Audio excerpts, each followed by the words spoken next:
আসসালামু আলাইকুম। Crown cement সকালের খবরে আমন্ত্রণ জানাচ্ছি আমি মুশফিকুস সালেহিন।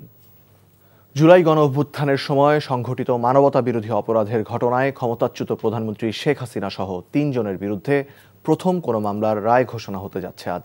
ছাত্র জনতার অভ্যুত্থান দমনে উস্কানি, প্ররোচনা ও মারণাস্ত্রের মাধ্যমে হত্যার নির্দেশের জন্য সুপিরিয়র কমান্ড রেসপন্সিবিলিটির অভিযোগ আনা হয় তাদের বিরুদ্ধে। 5টি সুনির্দিষ্ট অভিযোগে গত 10 জুলাই আসামিদের বিরুদ্ধে অভিযোগ গঠনের মধ্য দিয়ে আনুষ্ঠানিক বিচার শুরুর আদেশ দেয় আন্তর্জাতিক অপরাধ ট্রাইব্যুনাল। নিয়ামুল আজিজ সাদেকের রিপোর্ট। মুক্তিযোদ্ধা সন্তান নাতিপুতিরা কেউ মেধাবী না, যত রাজাকারের বাচ্চারা নাতিপুতি হলো মেধাবী, তাই না?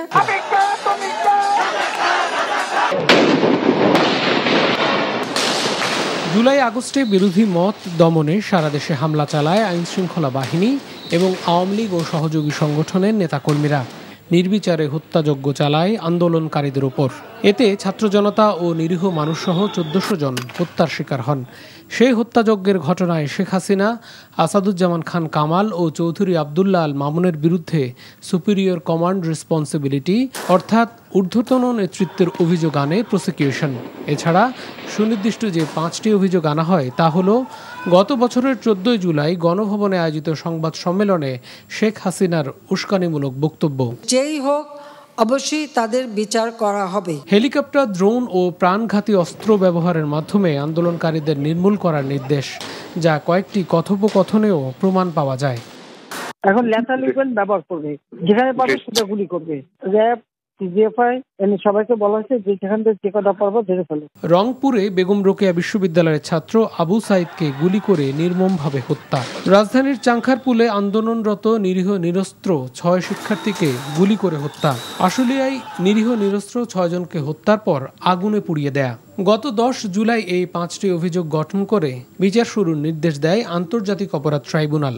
এরপর শহীদ পরিবারের সদস্য, আহত জুলাই যোদ্ধা এবং তদন্ত কর্মকর্তা সহ 54 জন সাক্ষী এই মামলায় সাক্ষ্য দেন। মামলায় রাজসাক্ষী হন সাবেক পুলিশ মহাপরিদর্শক চৌধুরী আবদুল্লাহ আল মামুন। তিনি দোষ স্বীকার করে ট্রাইব্যুনাল ও দেশবাসীর কাছে ক্ষমা চান। সাক্ষ্য গ্রহণ শেষে উভয় পক্ষের যুক্তি পাল্টা যুক্তি উপস্থাপনের মধ্য দিয়ে 23 অক্টোবর মামলার কার্যক্রম শেষ হয়। মামলায় শেখ হাসিনা ও আসাদুজ্জামান খান কামালের সর্বোচ্চ শাস্তি মৃত্যুদণ্ড চেয়েছে প্রসিকিউশন। তবে রাষ্ট্রনিযুক্ত আসামি পক্ষের আইনজীবী তাদের খালাস চেয়েছেন। আমাদের পক্ষ থেকে প্রেয়ার হচ্ছে যে এই অপরাধের দায়ে আসামিদের জন্য সর্বোচ্চ সাজা দেওয়া হয়। সবকিছু মিলিয়ে আমি বিশ্বাস করি আমার আসামি দায় খালাস পাবে। এখন অপেক্ষা এমন সব গুরুতর অপরাধের অভিযোগ প্রমাণিত হবে নাকি খালাস পাবেন আসামিরা, নাকি অন্য কোনো মেয়াদে শাস্তি দিবে tribunal. Niamul Aziz Sadek, NTV news, Dhaka. Kakrail এলাকায় সেখানে আছেন সহকর্মী আপেল শাহরিয়ার, তার কাছ থেকে জানবো যানবাহন এবং আইনশৃঙ্খলা পরিস্থিতির খবর।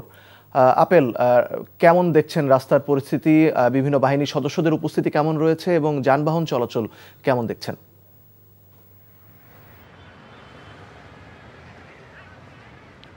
সাবেক প্রধানমন্ত্রী শেখ হাসিনার বিরুদ্ধে মানবতা বিরোধী অপরাধের মামলার রায়কে ঘিরে নিরাপত্তা ব্যবস্থা জোরদার করা হয়েছে যে কোনো ধরনের অনাকাঙ্ক্ষিত ঘটনা এড়ানোর জন্য। রাজধানীর যে প্রবেশ পথগুলো রয়েছে সেখানে চেকপোস্ট বসানো হয়েছে এবং রাজধানীর ভিতরেও, আমি এখন যে কাকরাইল মোড়ে রয়েছে আপনি দেখতে পাচ্ছেন, যেখানে একটি চেকপোস্ট এবং সন্দেহজনক কাউকে মনে হলেই তাকে তল্লাশি করা হচ্ছে। এবং যে রাজধানীর ভিতরে যে তল্লাশিগুলো রয়েছে এবং কয়েকদিন ধরে আমরা যেটি লক্ষ্য করেছি যে কার্যক্রম নিষিদ্ধ আওয়ামী লীগ যে শাটডাউন কর্মসূচি ঘোষণা করেছে এই রায়কে কেন্দ্র করে, এবং কয়েকদিন ধরে আমরা দেখছি যে বিচ্ছিন্নভাবে বিভিন্ন জায়গায় ককটেল বিস্ফোরণ এবং বাসে আগুন দেওয়ার ঘটনা ঘটেছে। এবং গতকাল আমরা দেখেছি সন্ধ্যা থেকে ভোর পর্যন্ত বিভিন্ন জায়গায় ককটেল মারা হয়েছে, এর মধ্যে জাতীয় নাগরিক পার্টির কার্যালয়ের সামনে এবং একজন উপদেষ্টার বাসার সামনে এবং বিভিন্ন জায়গায়। তবে আজকে সকাল থেকে পুলিশের তৎপরতা অনেক বেড়েছে এবং সকাল থেকে এ ধরনের কোনো ধরনের খবর আমরা পাইনি, যে কোনো বিচ্ছিন্ন যে ঘটনাগুলো যেটা ঘটছে সাম্প্রতিক সময় সেগুলোর কোনো খবর আমরা পাইনি। আইনশৃঙ্খলা রক্ষাকারী বাহিনী তৎপর রয়েছেন, তারা বলছেন যে এই রায়কে ঘিরে যাতে কোনো ধরনের বিশৃঙ্খলা না হয় সেদিকে তারা সজাগ দৃষ্টি রয়েছেন এবং যে বিভিন্ন জায়গায় সাঁড়াশি অভিযান, গতকাল রাতেও কিন্তু বিভিন্ন জায়গায় সাঁড়াশি অভিযান পরিচালনা করা হয়েছে এবং বেশ কয়েকজন আওয়ামী লীগ নেতাকর্মীকে গ্রেপ্তার করা হয়েছে বলে আমরা জানতে পেরেছি। সকালের খবরে এটুকুই। 12টায় মধ্যাহ্নের খবর দেখার আমন্ত্রণ রইল।